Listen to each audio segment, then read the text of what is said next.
آپ نے BYD کا نام سنا ہے؟ یہ کبھی ایک جوک تھا. انڈسٹری کے لوگ اس پر ہنسا کرتے تھے. Although there's competitors now ramping up, and as you're familiar with BYD, which is also on the West Coast, I think they're ramping up production of their electric vehicles. Warren Buffett owns 10% stake in that. Why do you laugh? We're trying to compete. Why do you laugh? Have you seen their car? اگر آپ غور کریں کہ Tesla کا CEO ایک charismatic billionaire Elon Musk ہے جو کہ اپنا فیس کارڈ استعمال کرنا جانتا ہے.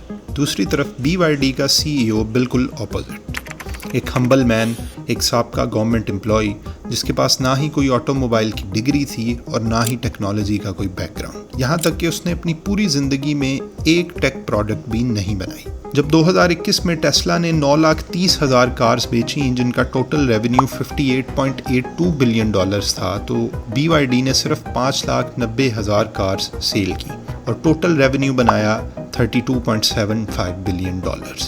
$32 بلین ایک بڑا فگر ہے، لیکن یہ ٹیسلا کے سامنے کچھ بھی نہیں تھا، خاص کر جب ایلون مسک جیسا ملٹی بلینئر ٹیسلا کا CEO ہو. لیکن وارن بفٹ کو BYD میں کچھ یونیک نظر آیا. انہیں یقین تھا کہ BYD ٹیسلا سے بہتر کارز بنا سکتی ہے. وہ کہتے ہیں نا، wise old men are always right. کیونکہ جب 2024 میں ٹیسلا نے $97 بلین بنائے تو BYD نے $108 بلین بنا کر یہ ثابت کر دیا کہ charming is not always the best.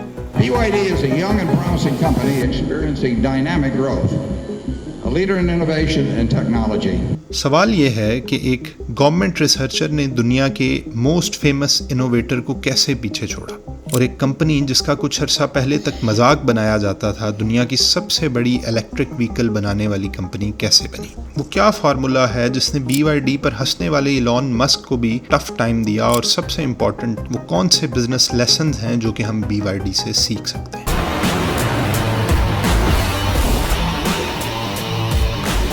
It likes to describe itself as the biggest car brand you've never heard of. BYD کی سٹوری کو سمجھنے کے لیے ہمیں پہلے بیٹریز کو سمجھنا ہوگا. آئیے چلتے ہیں 1995 میں.